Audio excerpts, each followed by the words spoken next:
नमस्कार, मेरा नाम है आयुष और कहानियों के सफ़र में आपका एक बार फिर स्वागत है। आज मैं आपको यादों के सिलसिले में लेके चलूँगा, आपको कुछ पुरानी गलियों में लेके चलूँगा। आज चलिए हम भारतीय रेल के सफ़र पे चलते हैं और मैं आज आपको कहानियाँ सुनाने जा रहा हूँ मेरे बचपन की, जब मैं अपनी फैमिली के साथ रेल का सफ़र किया करता था।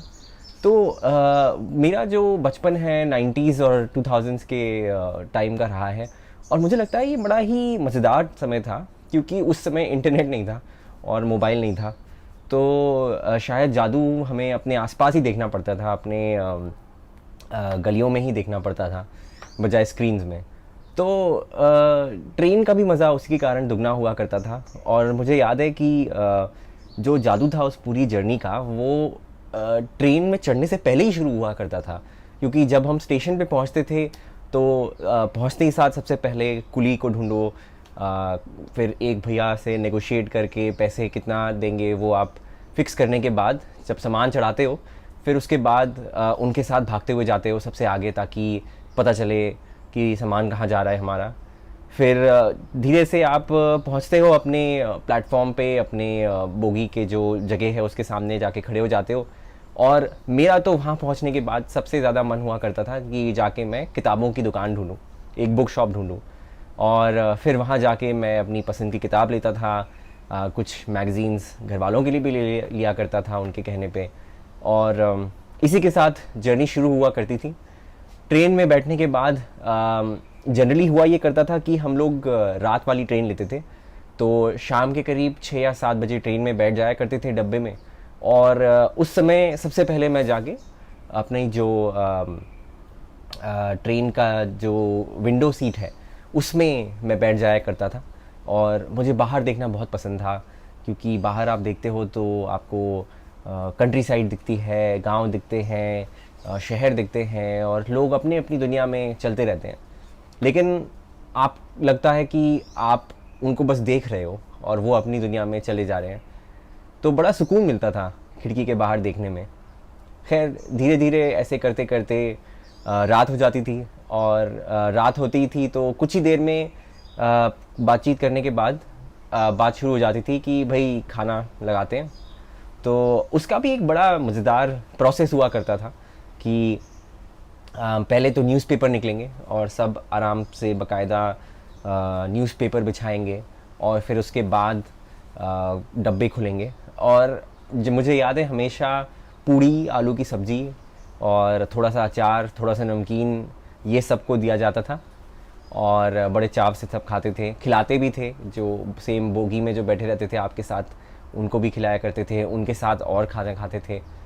और खाना ख़त्म हो जाता था तो उसके बाद एक और डब्बा खुलता था जिसमें मिठाई होती थी, तो मिठाई भी खाते थे। और ऐसे करके जब एक बार पेपर वापस समेट लिए जाते थे और खाना भी ख़त्म हो जाता था, तो फिर बात होती थी कि चलिए अब सो जाते। तो उसका भी एक मज़ेदार प्रोसेस है कि सबसे पहले बोगी खुलेगी, आप उसको अपनी चादर बिछाएंगे उसके ऊपर अच्छे से, फिर अपना ब्लैंकेट बिछाएंगे।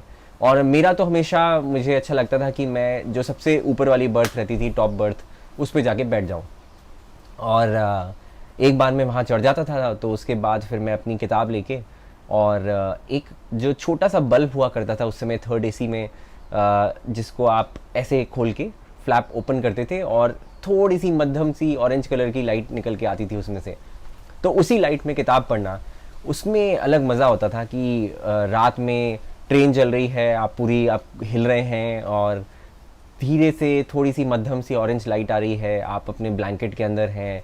तो उस मज़े में कहानियाँ और किस्से जो आप पढ़ते हो वो भी एक अलग माहौल बन जाता है उसको पढ़ने का। खैर रात और होती थी, मुझे रात में ज़्यादा नींद नहीं आती थी ट्रेन में, तो मैं तो एक कान इधर ही लगा के रखता था कि कौन सा स्टेशन आया है, कौन चढ़ रहा है।